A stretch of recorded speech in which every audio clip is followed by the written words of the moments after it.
All right, so hello everyone, and welcome to One-to-One Mining Investment APAC Online. Today we have the Commodities Outlook session. And so joining us today, I'd like to welcome Lachlan, Director and Head of Commodity Research at National Australia Bank. We have Sophie Spartalis, Senior Research Equities Analyst for Metals and Mining at Bank of America Merrill Lynch. Clyde Russell, Asia Commodities and Energy Columnist at Thomson Reuters. And James Wallbank, Managing Partner at Ibaera Capital. So thank you everyone for joining today. Morning. And I guess to kick things off, I think it's important to kind of ask the question about COVID-19 and I suppose the impacts that this has had on the commodities market so far this year, and maybe where you see the markets moving as things calm down. So maybe, Sophie, if you want to kick us off here. Sure. Good morning, and thank you for having me on the panel. So in terms of the impacts of COVID, they really did hit both some supply and demand. I think when you look at copper, certainly got hit, the demand got hit first. So with copper, around 50% of the demand comes from China, 50% comes from rest of world. And so in terms of that initial demand hit, certainly played out first. Then we saw the impact of the supply disruptions. And that was through either national shutdowns, particularly in Central South America, but then also the impacts to productivity we saw as the mining operations coped with their workers having COVID and all the social distancing that was required, in the mines amongst the workers. So if you have a look at even Freeport, one of the top mines in copper, Cerro Verde, that got hit in terms of supply because there was a mandatory shut in Peru. But then now, projects we're seeing are still on hold as well. In terms of the ramp up from a supply perspective, that's also been a little bit slower than what we had anticipated. I guess when it first hit in sort of March, April, we thought a normalization would happen by November. It seems to be a lot longer than that now, given that a lot of the mines are still dealing with COVID cases. And so we're not seeing that supply really snap back like we have seen demand. So on the demand side, China certainly has increased substantially.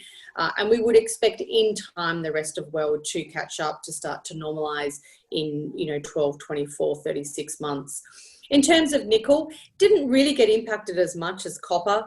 Obviously Sudbury, one of the biggest mining areas for nickel, that got shut. And Goro, that went on care and maintenance, but for different reasons. So we haven't seen the same impact to the nickel market as we have with copper. And again, the demand side hasn't been as hit as much as well. And then if I just quickly touch on gold as well, we also saw supply impacts because of the national shuts and the social distancing issues, particularly in the underground mines. We know that Northern Star in their Pogo operation, they really did get impacted by COVID cases, not only because of their workers, but also just the sheer nature of how you mine gold underground. And then in terms of the demand for gold, we've seen ETF holdings, rise substantially, just given the uncertainty, on the macroeconomic backfront. Great. And Lachlan, I don't know if you want to maybe jump in and share your thoughts on what you've seen so far this year. Yeah, look, thanks, Amy, and thanks everyone for making time today to join us. Look, I'd echo a lot of what Sophie said. I think one of the interesting things for me is just focusing on what the exit path looks like for post-pandemic. And I think really you can start to sort of put different countries and regions in different buckets. You can look at regions that are handling the pandemic quite effectively. China comes to front of mind here. And they've exited, I think, pandemic lockdown and demand side disruption, really quite quickly this year. And as Sophie touched on, we've seen, very strong demand for copper into China. In fact, most commodities, to be frank, and that's really a combination of bounce back from lockdown in the first quarter, coupled with seasonality coming into summer, and then the cream on top of the cake would be just massive stimulus coming into the market, which is driving quite a rapid construction and manufacturing bounce across property and infrastructure. And so we see that in steel, iron ore, met coal, nickel into stainless. We see it in fabrication, copper, aluminium, zinc as well, and we see it in the energy complex as well. So I think that's something that's been a real tailwind for the sector so far this year, and it's really important too, because China is typically 45 to 50% of global demand for most of these metals. On the other hand, outside of China, Europe, North America, India, and parts of South America, where the pandemic continues to resurge and spread, that demand recovery is quite a bit more patchy. And that's where, again, I'd echo Sophie's comment. Demand recovery in many of those markets will take quite a bit longer. And so I think that's a real feature that we've been focusing on this year. Great. And Clyde, maybe you want to jump in and share your thoughts on what you've been seeing so far from the markets this year. Well, I think for me, I tend to differentiate commodities on the basis of the ones that are very exposed to China, like iron ore, and the ones that are less exposed to China. A good example of that is coking coal. I mean, China buys about 2/3 of the world's seaborne iron ore, but only 10% of the world's seaborne coking coal. So you can see that difference very clearly. Yes, everything was hit by the lockdown in China, from January onwards, and prices went down, but iron ore has come roaring back. Yes, there is a bit of a supply concern on there, given Brazil, and certainly exports from Brazil did slump in the middle of the year, but they are recovering now. Exports from Australia are doing very well. So you've actually seen in the iron ore market, the price gains have been sustained basically on the back of Chinese demand. In the met coal market, or coking coal, the price currently is more or less where it was at the beginning of the year, whereas in iron ore, it's $123 a ton at the moment. It was 90 something at the end of last year. So the gain is the contrast between those two key ingredients in making steel is quite clear. The more exposed your commodity is to China, the better you've done. And that goes across all the other ones as well, copper, nickel, even aluminium. China has been a rare importer of aluminium this year. That's not something that they normally do. Normally they're a net exporter. So again, you're seeing that everything is being driven by China. The question is, how long can their stimulus spending go? And I think if the only real sort of historical precedent we've got is to look back at 2008, the financial crisis, and then they actually spent a lot of stimulus spending for an extended period. It wasn't just over and done in 2009, 2010. So I think the Chinese stimulus has got a bit of time to run. I think the question marks are over the rest of the world, and how long can China prop everything up? So for me, I'm looking at what's happening to commodity demand in Europe, America, Asia ex-China, and seeing if I'm seeing any signs of strength. And so far the answer is not really. It's still basically a China story. I'll give a very brief comment on gold. Gold obviously did very well out of the fear factor, lots of flows into ETFs. But gold is more than just ETF flows and its relationship to the US interest rate outlook. It's also a physical market. And I think if I was looking for a reason why the gold rally has spluttered out and has basically gone sideways the last few months, I would have to say that you've still got a lack of Chinese and Indian buying, and they're 50% of the physical market. So without them coming back into the physical gold market, it's hard to see how the rally can extend just on the so-called Western fear trade into ETFs. I'll leave it there. Thanks. Great, thank you. And James, I don't know if you want to respond to what you've heard your fellow panelists discussing so far. Sure, thank you, Amy. Certainly picking up on the theme that Clyde started with and Lachlan before, I think the important thing about COVID is it's brought volatility to the marketplace, and different segments, I'm talking from a macro perspective now, have been affected very differently by COVID, where fundamentally things like oil and gas, construction, aerospace and so forth have been absolutely hammered by COVID. Other sectors have actually done quite well out of it, and certainly the one sector that has done well out of it is gold. And it's actually interesting to see that metals and mining generally is actually a net loser from COVID so far, but probably on the improve as discussed before. But certainly gold has been the major winner out of COVID. And, you know, fundamentally what that's done from an investor sentiment point of view has, you know, we've been for the last 8 years in a situation where mining generally has been very negatively perceived by the investor. And it's now mining, because of that, those inflows into gold is now no longer off the radar. It's just not on the radar. So it's better, but it's still not, I guess, the space that investors are flocking to just yet. Okay. And James, I guess to continue on that, how has investor sentiment changed towards commodities over the course of 2020? And how significant is the market sentiment in determining the pricing as we move kind of not into a post-COVID stage, but as things calm down a little bit more? So I think there's two factors around sentiment. One is short-term sentiment and one is sort of long-term sentiment. And, you know, short-term sentiment has been really created just by the point I was just talking about before, about the volatility and the movement of cash globally, and movement of funds very much towards gold because of the supposed security of investment in gold. But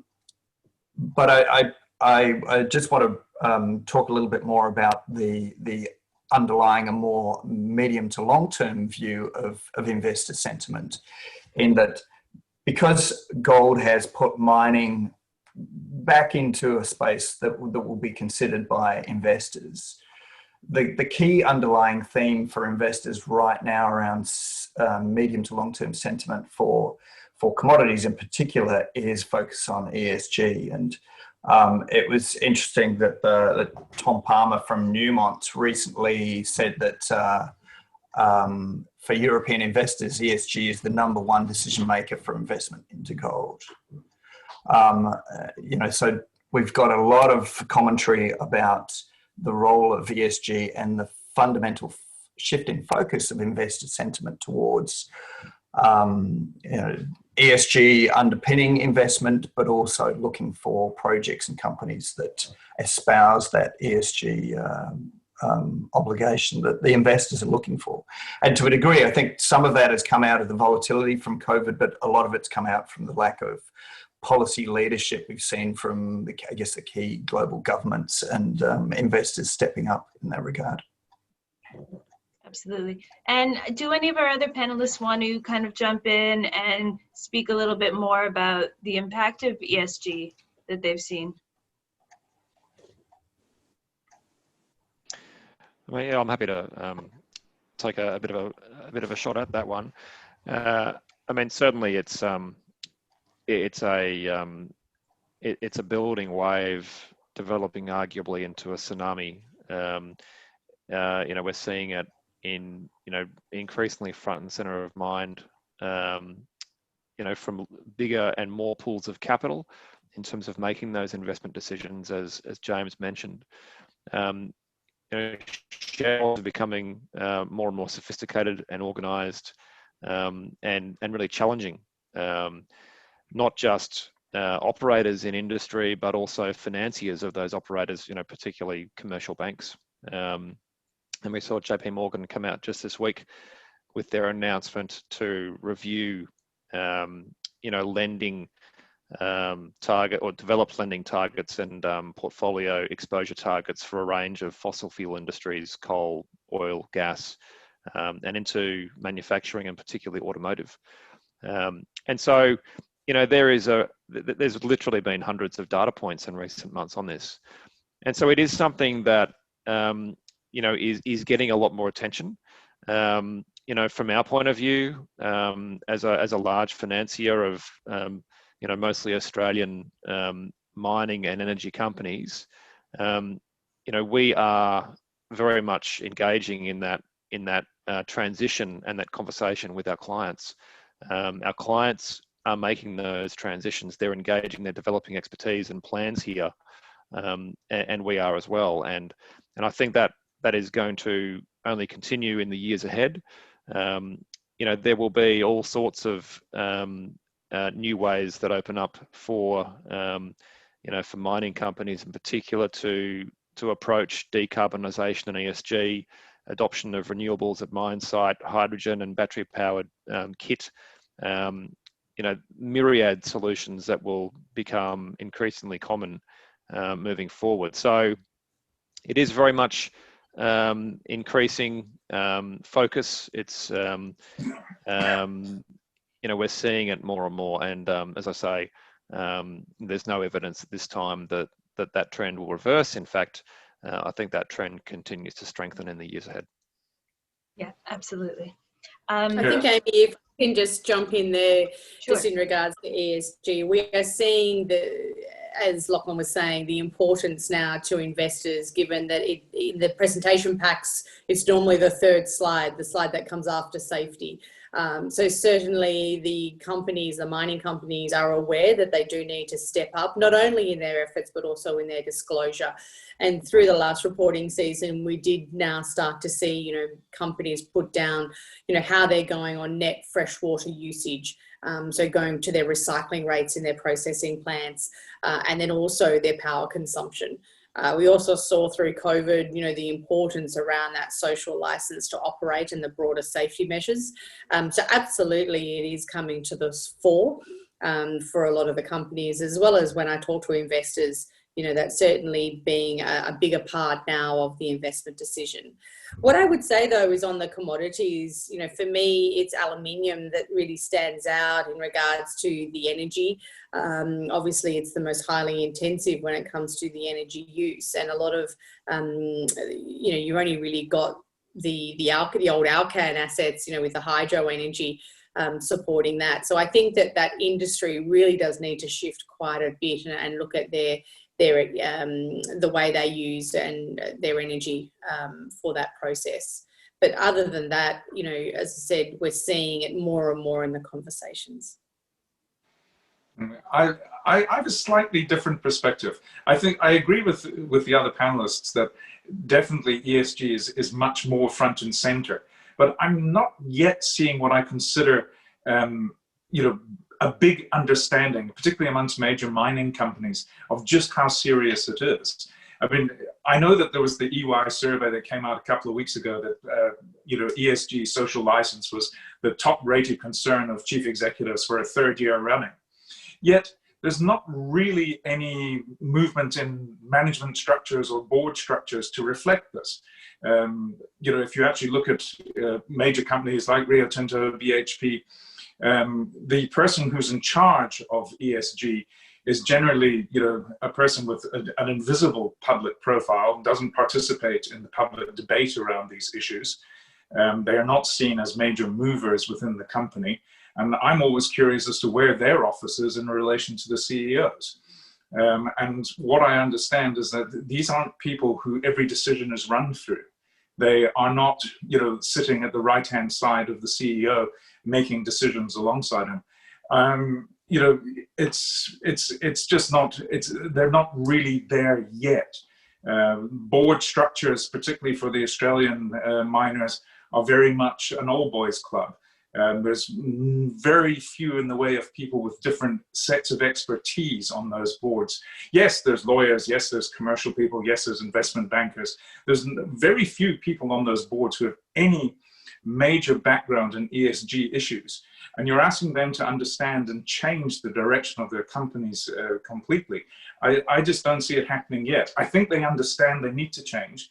I don't think they're doing it. When I see that they're appointing senior vice presidents or, you know, deputy CEOs who have actual authority over investment decisions, no, you can't blow up this part of the mine because it's going to do us our reputation damage. When they can stop things like that, and everything has to be approved by them, then we can see ESG. Yeah, this isn't you know, serious. But at the moment, you know, a company like BP comes out with a wishy-washy target for 2050. this is not. It's still a bit of, to my mind, window dressing and greenwashing.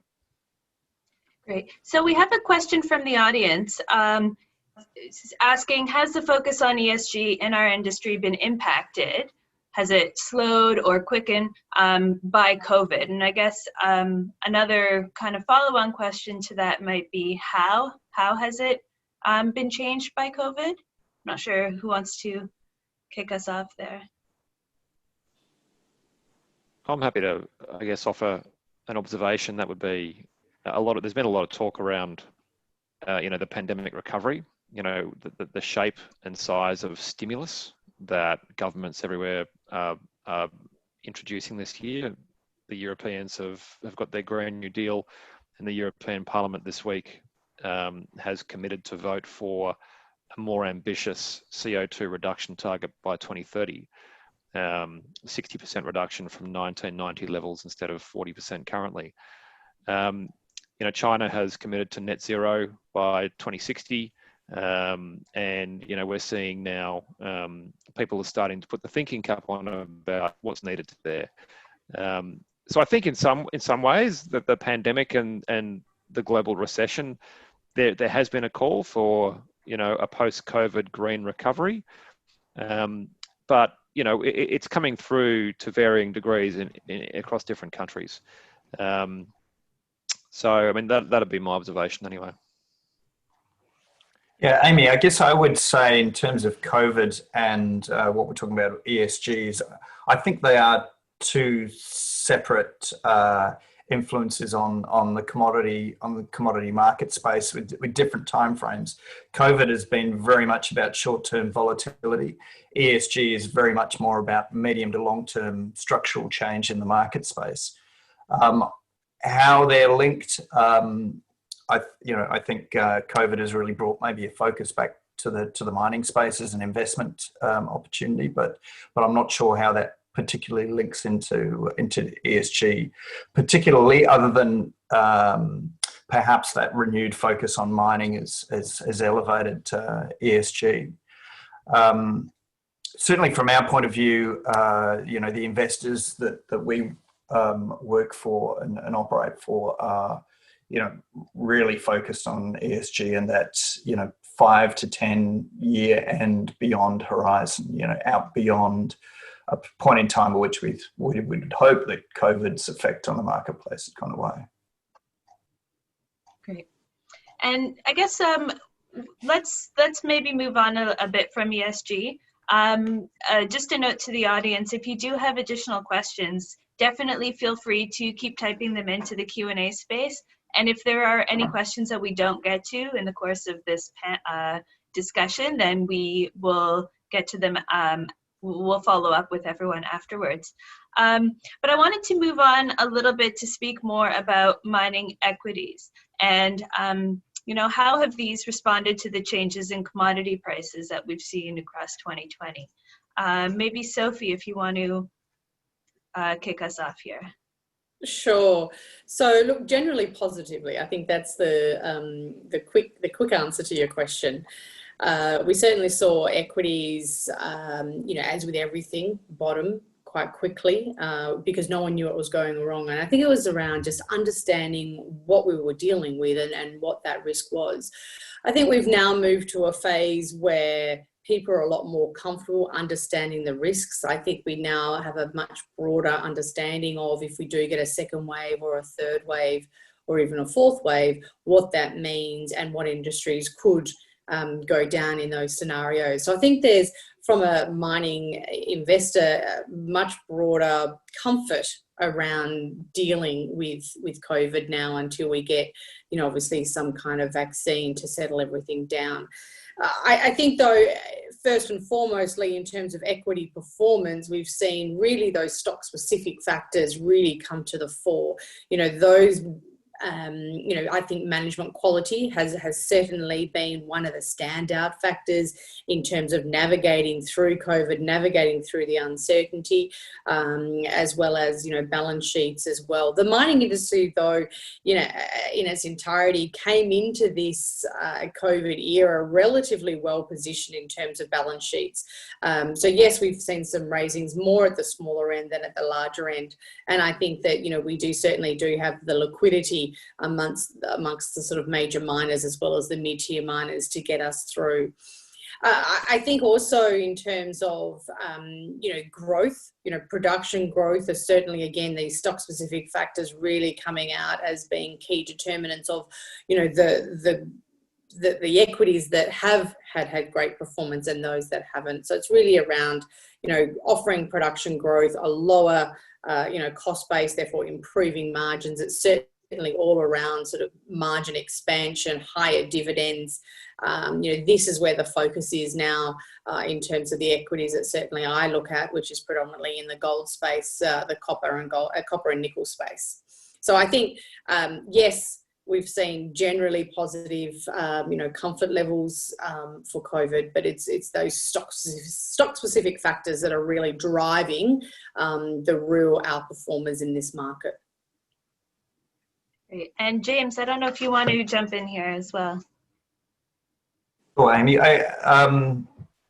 picking up from Sophie's point, I mean, the market is very segmented, and you know, let's talk about gold specifically and how COVID has affected gold. I mean, you know, cash flows from the producing gold companies have more than doubled this year. So, you know, that's obviously been pretty beneficial, and as a result, we've seen a lot of value added to the gold market in terms of the producing companies, which is entirely justified.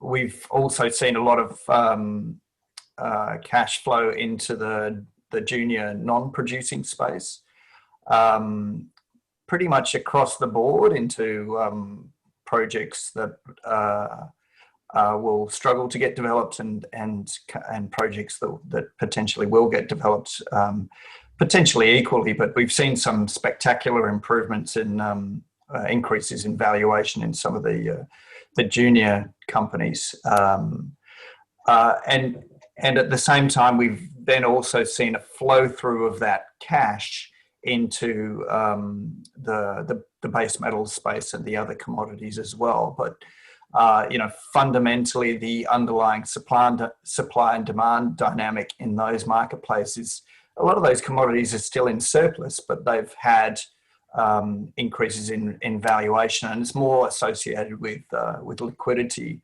from COVID. I think fundamentally those sort of changes are probably going to be a little bit short term, and we're going to see some reversion to the mean as money comes out. But certainly, I think the producing gold guys have revalued and should stay so for some time going forward.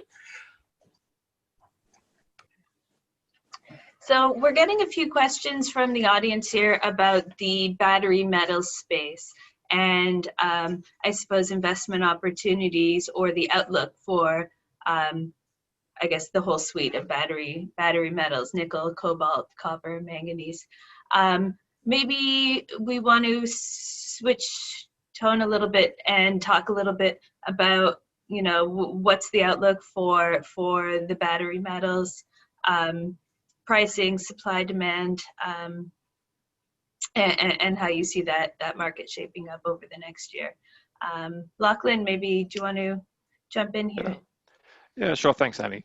So I think, you know, what's becoming again more obvious is that you know, with the whole energy transition and push on sustainability, renewable power, storage, EVs, you know, EV sales in Germany this year are 10 to 15% market share, which is up by fourfold in 12 months. We had Tesla's Battery Day the other week, and I'd commend, if you haven't seen that session from Elon Musk and his team, I'd commend you just in terms of the amazing innovation that they are achieving and aiming for there. I think the net result of all this is we are going to see a lot more battery capacity and batteries coming into the market in the next 10 years. That will drive stronger demand for nickel. Nickel batteries are the highest energy content going around, and that's certainly positive. The numbers that Tesla is aiming for, will mean that a lot of the scenarios out in the market on new demand for nickel will be exceeded. Similarly for lithium, even though the lithium market today is in excess supply, and it's really a victim of its own success in that the market today is really not big enough to absorb several large new projects which came into the trade in recent years. But fast forward 3 to 5 years time, it's likely we will see EV penetration growing very quickly, battery manufacturing growing very quickly, and lithium demand growing quickly too. For cobalt, I think it's a bit of a mixed picture from my perspective. On the one hand, the rising volume numbers and projections for battery demand is positive for cobalt. On the other hand, because of cost and provenance issues, again, ESG around cobalt production in the Congo, battery makers are trying to use less cobalt, and Tesla's in-house cell is aiming to use no cobalt in the cathode. So it's a bit of a mixed picture for cobalt. I think one of the biggest winners in all of this will be copper, and the reason is that decarbonisation implies a massive lift in electrification, transport and power. Under aggressive scenarios, 1.5 to 1.7 degrees of warming, electricity increases its share of final energy demand by 2.5, 3 times by 2050. And so the demand to transport and store electrons is going to rise dramatically. For value, use for value, value for use, if you like, nothing beats copper. And so I think copper is going to do very well. The supply side has a whole range of challenges, which Sophie touched on earlier. And that means we will need attractive copper prices to incentivize new investment in mine supply, but also more copper recycling, which is not cheap. So I think for me, if I was to pick commodities in broad terms that will do best from batteries, EVs, and the broader energy transition, I would be looking at copper, nickel, lithium as top 3 on a sort of 5-year view. If I can just come in after Lachlan there, Amy, just in terms of the Tesla day, I thought it was very interesting, particularly their thinking around lithium mining in Nevada.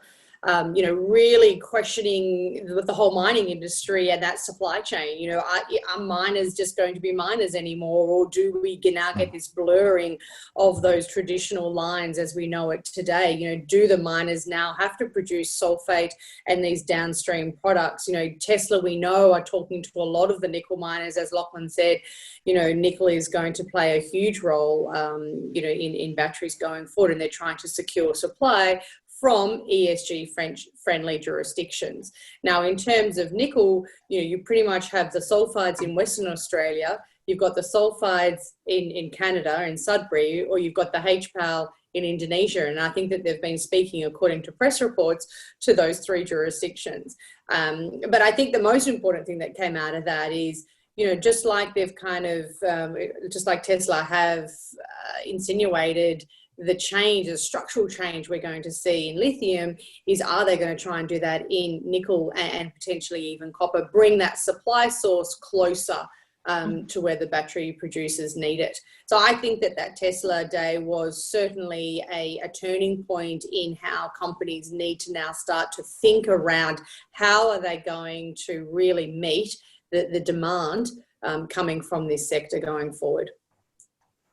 But I think, Sophie, if I can just follow on from that as well, the other point that I think is entirely positive towards the battery metals is that, since the end of the 1990s and early 2000s, we've seen the role of sentiment become more significant in terms of valuation of commodities. And obviously, we've seen gold completely disconnect from supply-demand dynamic.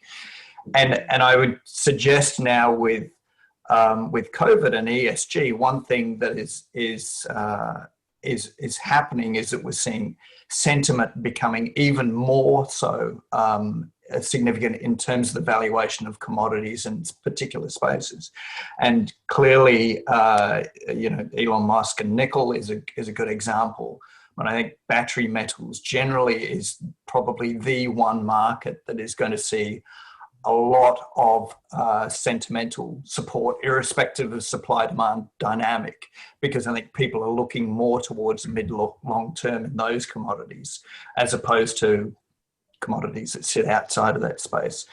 Certainly for us as a private equity fund, we invest exclusively in what we call future-facing metals, which are entirely these sort of commodities. And so you see, certainly from the private equity space, investors aligning to be entirely focused on funding and developing exactly these sectors that are seen as the future of mining. Absolutely. And so we've gotten another question from the audience, which is something that we briefly touched on before we began the panel, is kind of what is the, depending on the results of the US election, what sort of impact do you see on the commodities space? Maybe Clyde, if you want to weigh in here. It's always tricky to talk about the US election because it's obviously a very emotional thing for many people. There are basically two ultimate results. Trump wins re-election or Biden defeats him. I think no matter which of those two happen and how sloppy, messy the election may actually turn out to be, ultimately one of those two things will happen. If it is Trump wins re-election, I expect that the China trade war will come back onto the agenda again. If you actually look at what the phase 1 trade deal that they signed in January, which everyone's forgotten about, it's just been completely overtaken by COVID. But the commitments of the Chinese side made to buy of US agricultural commodities and energy commodities, they've got nowhere near them. In fact, they're tracking at sort of about 50% for the ags and about 30% for the energy, crude, LNG, and coal. So they're massive undershooting there. I mean, I think the targets were unrealistic in the first place, but that's the deal that Beijing signed. So presumably they thought they had a chance of making it. Currently, there's no chance at all of that. Will a re-elected President Trump decide to revisit that and extend his trade war? Who knows? With Trump, everything can be a surprise. He may just decide to let it slide. He may think, job done, I'll move on to other things. On the other hand, if Joe Biden does win, I would expect that he'd want to ratchet down the temperature of the US dealings with China.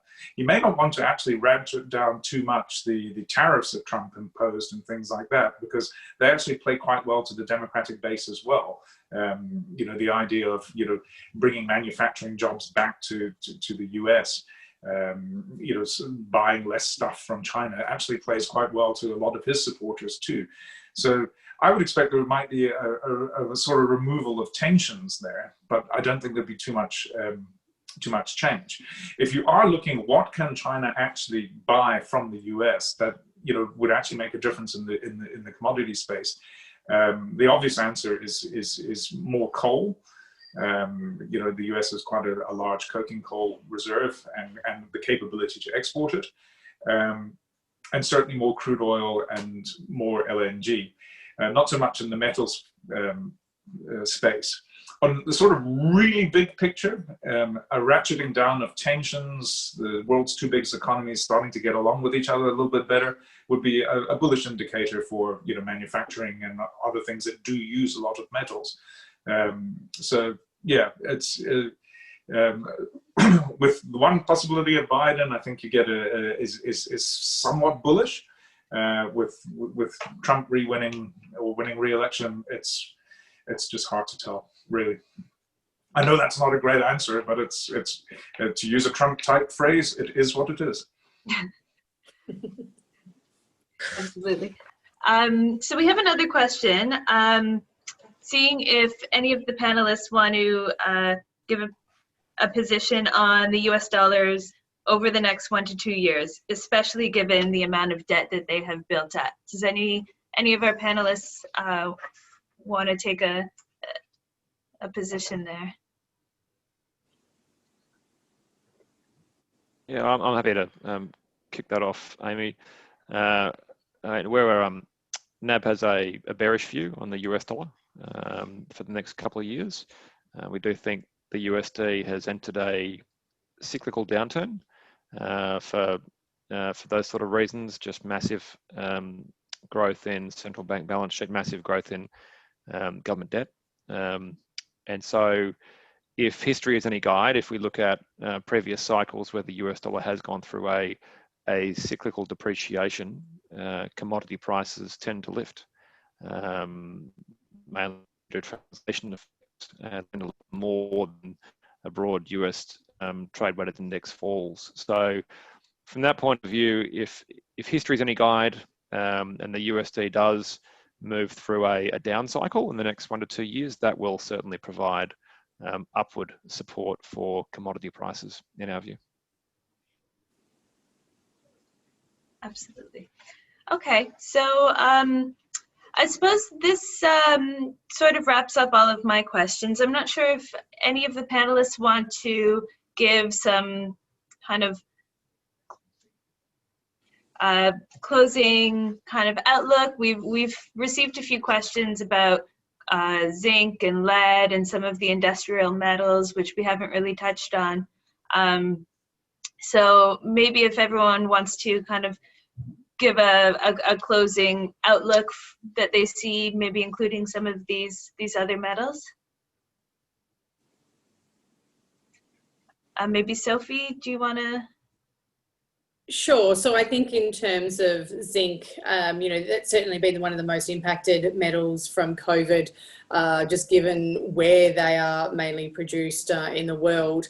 And we had the Peru and Mexico shuts from COVID. So I think we'll see supply, revert to a normalized level in time, but certainly not anything too soon. So we have a relatively bullish outlook on zinc.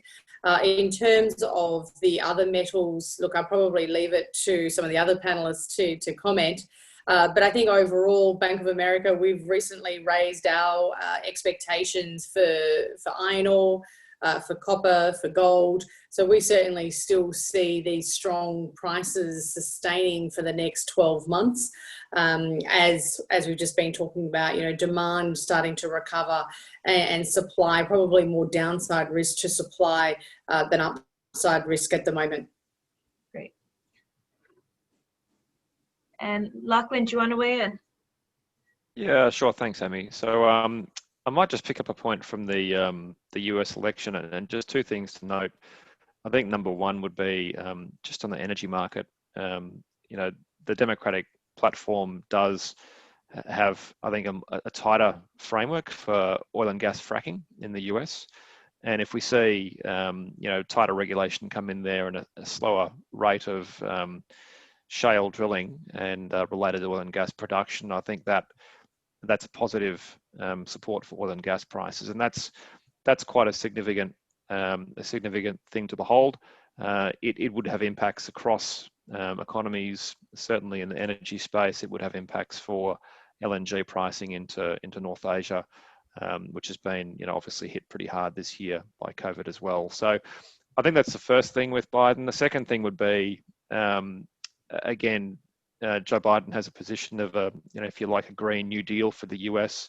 A lot of spending is proposed in encouraging a transition towards renewables and net zero. And again, just to reiterate, when renewable solar, wind infrastructure is 8 to 12 times as copper intensive per megawatt of capacity compared to coal and gas, that's got pretty important implications for metals demand. In fact, we know that solar, wind and batteries are a lot more intensive in metals per megawatt of capacity than what they're replacing. So I think that would also be a positive support for metals in general terms. As far as the general outlook is concerned, look, we're probably similarly aligned with Sophie, we do look at the current market. We look at the enormous amount of stimulus which has come into the global economy this year. That stimulus combined with our expectation for a weaker US dollar does provide, I think, macro support for higher commodity prices across most of the commodities we look at. Certainly across base metals, from current levels we're positive on pricing on a 12-month view. Across the energy space, crude oil, refined products, natural gas, LNG, as well as thermal coal and met coal, we're positive on a 12-month view as well. We like iron ore. We think the iron ore price holds above 100 US a ton, probably for at least 6 months, perhaps more. But we do see that market starting to rebalance from mid next year into the end of 2021. So we think the price does eventually fall back towards 90 a ton by the end of next year. So I think on all, moving and looking across across our forecast price deck, we're pretty positive commodity prices on a 12-month view. And James, maybe do you want to give some kind of closing thoughts for the panel? Yeah, sure. Thanks, Amy. Look, I think one thing COVID has done, and the political, I guess the current political environment in the United States and so forth, and with China has done is that to a degree the investors have disconnected from any policy direction or lack thereof, I guess, that's come out of particularly the US. And I think the investors are fundamentally, we've seen with what's happened in the United States and the challenges they've had with COVID is that the investor is no longer following government lead in terms of Trump's mooted sort of focus on coal and so forth, and certainly the major mining companies don't believe the short-term messages that are coming out of the political environment. The investors don't believe that. So really you see the major companies and the significant investors globally in this space are really now more so setting the trend as to future commodity focus and valuations, I think. And certainly from our point of view, the just reflecting sentiments and the panel mentioned before, that is very much about ESG, decarbonisation, shift towards battery metals. They are the themes that the investors are driving towards, and they are the mid to long term themes that will drive commodity focus. So for those in the mining space that are looking for a mid to long term career and business opportunity, then that is the space they should be following. I mean, that's for us is by far and away the most significant impact on what's happened in the last year. Absolutely. And last but not least, Clyde, do you have any closing words before we wrap up? Well, if I look at the sort of short to medium term, 6, 12 months, 18 months for commodities, I would actually also be quite positive from a demand perspective. I think there's still quite a lot of stimulus spending to come, not only from China, but from other major economies as well. What we saw, if you could go back to 2008, which I know is not a perfect predictor of what will happen this time around, is you saw commodity prices went up very strongly 2009 to 2011. A lot of them hit record highs around that 2011 period. And then they collapsed. And we had 5 years, 6 years in the wilderness. I'm not so certain that's going to happen this time, because that collapse previously was driven largely by a response in supply. A lot of supply came in major commodity markets at that time. And, demand didn't keep growing, it sort of leveled off. So prices had to adjust. This time, I think miners are being a lot more cautious about adding in more supply. If you look at my favorites, iron ore and coal, you're not seeing people rushing out to build new iron ore and coal mines. What you are seeing is that they are replacing capacity. So, they're investing in new mines, but only to replace capacity being lost from old mines shutting down. So that to me seems very positive. I think where you might find longer term supply crunches coming to the fore is very much in copper. There hasn't been a major copper discovery outside of the one in Mongolia for quite some time. And a lot of the existing mines, the big mines in Chile, the Freeport mine has still got a lot to go in Indonesia. But there are a lot of the big mines are, reaching a point where they either have to invest a lot of money to extend their life and keep production at current levels. And the other thing about copper is that the low-hanging fruit is long gone. What copper is left, and there's plenty left, but it's going to be more expensive to get. So if we are all correct about the transition to electricity, we're leaving the age of oil, entering the age of electricity, the consequence of that is that there's going to be a lot of call on copper. I'm not quite sure there are investments yet flowing into that, because the price signal, copper's done all right this year certainly, but the price signal isn't quite there to sort of say, I'm not going to commit billions upon billions of dollars to develop a new copper mine. So I think that's the one sort of longer term I would look at. I also agree very much with James. I think the market has moved on from governments, particularly if you're looking at governments that are led by sort of more populist right-wing figures. I would include Trump, Boris Johnson, our own government here in Australia. Their policies are, not really in line with where financial markets and the people with the money are going. And I think that's a trend that might well continue as long as these populists can maintain power. We all know that in democracies, power tends to swing. So, it might be the last hurrah of the sort of right-wing populists that we're seeing right now. But I would say that, the chances are that things swing and government policies eventually catch up. No one in Australia outside of the gas industry itself and liberal politicians believe that a gas-fired recovery is feasible or sensible. Everybody else says, hang on, we've got all the right stuff here in Australia for, transitioning to renewables. We're a massive miner of all the metals that you need. And, we've got lots of sunshine and a nice windy coastline. Why are we doing a gas-fired recovery? It doesn't make any sense. But I think, what you're going to find is if governments stick with pro-fossil fuel policies, climate denialism, that kind of stuff, you are going to find that the market just moves further and further away from the governments. And that will be an interesting dynamic to watch. Amy, if I can just jump in and pick up on Sure. something that James and Clyde have both touched on, and that's just, I guess, discipline from the supply side. One of the big changes we've seen in recent years in the US shale sector is, capital is requiring and being more demanding of operators to actually make money.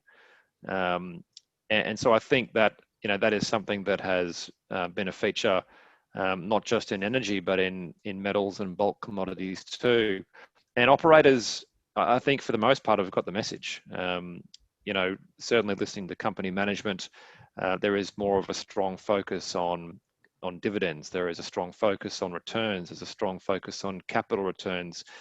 And I think what that means ultimately, to go to Clyde's point, the days of the mining sector, really just pushing at all costs for growth, that's behind us. Partly a function of China's emergence, sort of perhaps having run its strong growth course. But I think it is a reality. It's a commercial reality that, and certainly in the case of the shale sector, Wall Street has had enough of cutting checks for no return. And so I think that also means we are likely to see more disciplined supply growth in the period ahead.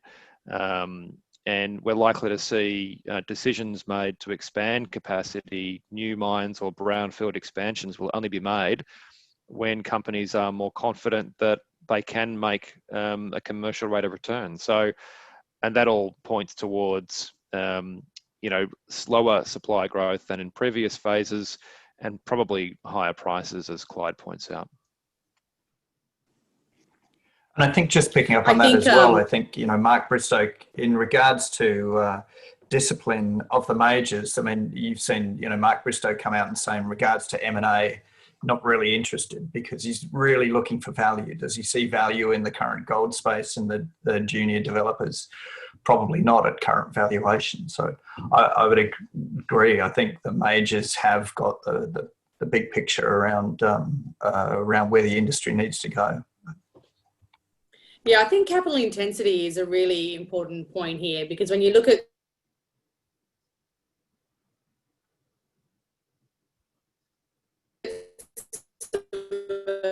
the gold plays,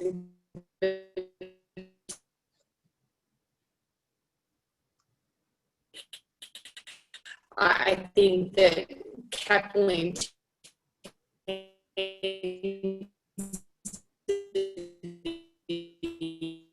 sorry, Sophie, your connection is breaking up. Also up there on the radar. Sorry, I was just saying, Amy, just in regards to capital intensity, we've touched on, increasing free cash flow. We've touched on, paying dividends, all that, good stuff. But I think one of the important things that people are certainly looking at is in terms of capital intensity. And if you look at Newcrest, for example, the next 3 years, just to sustain production around that 2 million ounce level, they're having to spend $3 billion. If you look at Evolution, they're paying $1 billion for some of their growth. Compare that to Northern Star, they're paying, I think it's about 500 million over the next 2 years to get 30-40% growth. So, people are certainly looking at, what is the cost of these new projects, or even what is the cost of the brownfield expansions in regards to future supply coming on. We've touched on this with the other panelists. It is going to be a lot of money bringing in new projects, particularly in more challenging jurisdictions. So all that points towards certainly, upside risk to commodity prices ahead. Absolutely. And so I think that's good. That just about wraps us up for today. I want to thank all of the panelists for taking part, and all of the people in the audience for submitting their questions, and generally being a great audience. So we hope to see everyone at a live event again soon, probably in 2021. And enjoy your last day of meetings for the 1-to-1 APAC event. So thank you, everyone. Thank you. Thank you. Thanks. Thank you, everyone.